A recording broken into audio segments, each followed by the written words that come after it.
This is the Cat 5 Canes podcast, brought to you by Pamlico County Middle School. My name is Dawson. My name's Layla. My name's Jocelyn. Today we are doing the top 5 candy draft.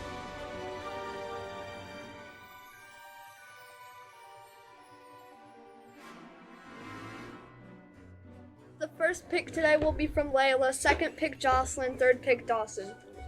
Okay, so my first pick is gonna be some M&Ms. My first pick is gonna be Sour Patch Kids. My first pick is going to be Reese's Peanut Butter Cups. You like Reese's Peanut Butter Cups? That's kind of weird. So, my second... Why do you like Reese's? Why do you like Reese's, Dawson? Because I like the peanut butter inside of it. Okay. Okay, my second pick is gonna be some sour Skittles. My second pick is gonna be Twix. That's too basic. My third pick is going to be Hershey bars.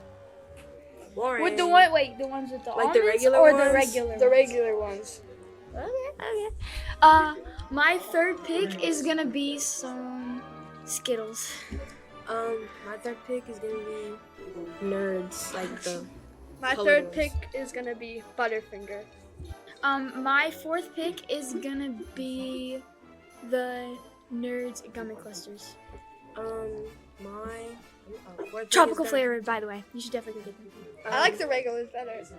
The tropical is better. Okay. Wait, my fourth pick is gonna be Starburst. My fourth pick is going to be Milky Ways.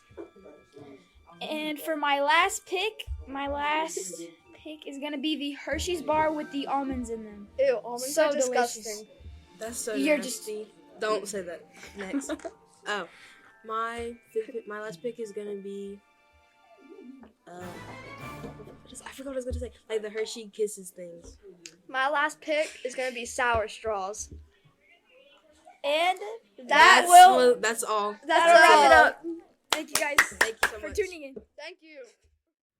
Hi, my name is Kylee, My name is Danica. and today we're going to be talking about our Our top 3 most scary characters. My number 3 is La Llorona.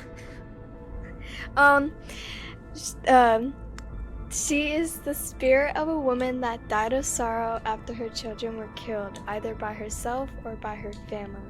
And she wears this white cloak, and it's like spider webs, and it's like a wedding dress, and her gown thing is over her face. My top 3 is Pennywise. It's a movie by Stephen King that originates from his novel, and he's a clown that lives in the sewage drains and bites kids' arm off and eats kids. Oh, my number 2 is Art, and he is this clown that comes out on Halloween, and people don't think he's real, but there's a background story of it. My number 2 is the same as her number 3, La Llorona. Yeah. My number 1 is Momo, and she Momo, and she's this scary woman with chicken legs, and she has a big smile on her face and big eyes, and she looks like she has a guy sleep for 100 days. My number 1 is the lipstick demon from the movie Insidious, and he's really scary, and his face is red and black, and it looks like lipstick red, so that's why he's called lipstick demon, and he hides in corners and scares you. Do you guys agree? Let us know if you do. In the comments.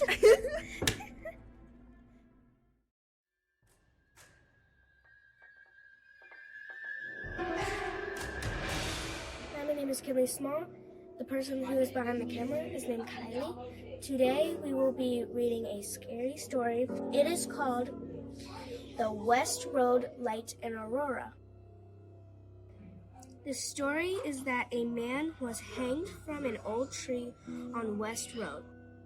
If you ride down the road and park by an old tree, you'd see a green, sometimes white, light in the distance. Some people claim the light circles their vehicle. Others claim that their windows fog up and handprints appear from the outside of their car. Welcome to PCMS Podcast. Today we're going to be learning about the Blackbeard ghost story. It was often told by Richard Lupton of Lowland before his death in 1984. Richard was a fisherman, also sailed up the Pamlico River in Washington to sell his catch. In 1920, he and his brother-in-law were returning from just such a trip. It became dark and they anchored near the mouth of South Creek.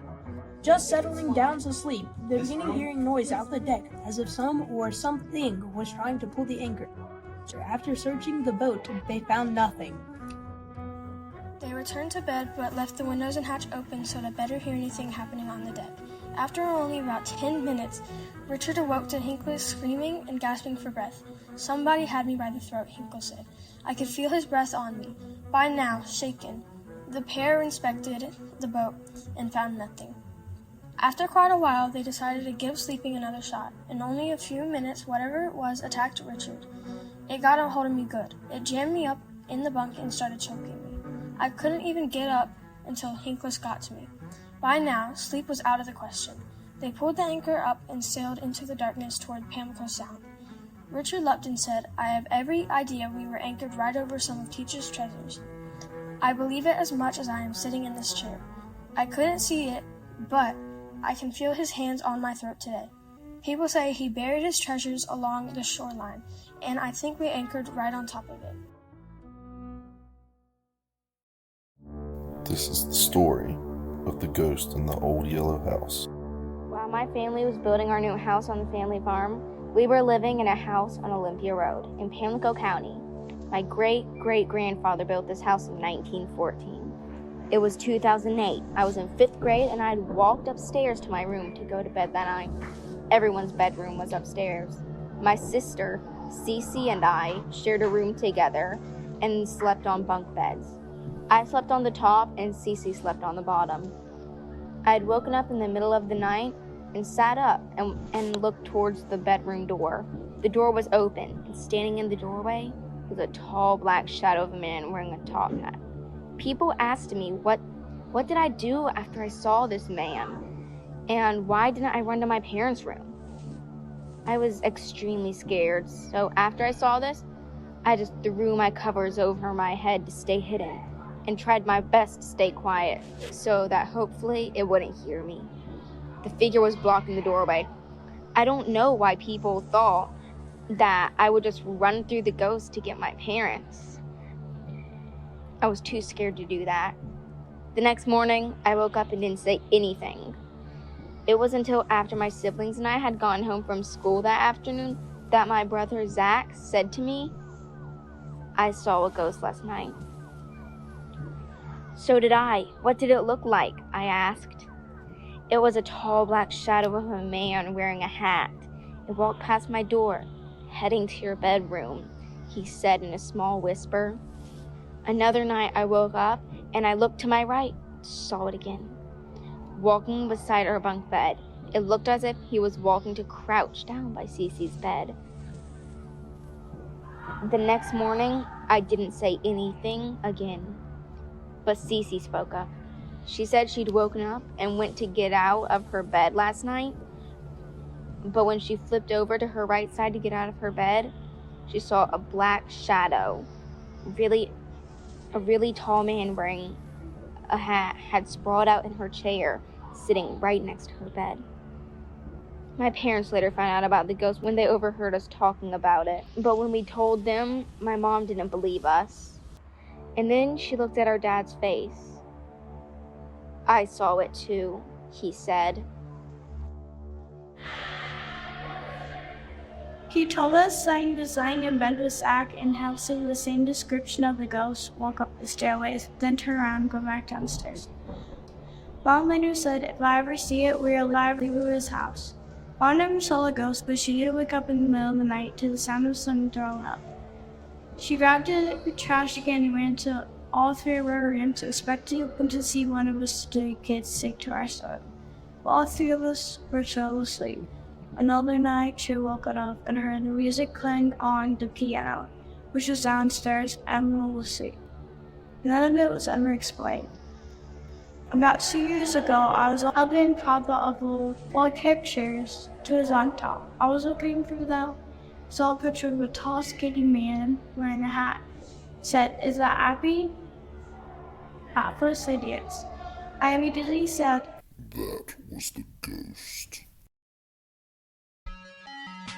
Thank you for listening to the Cat 5 Canes podcast, presented by Pamlico County Middle School.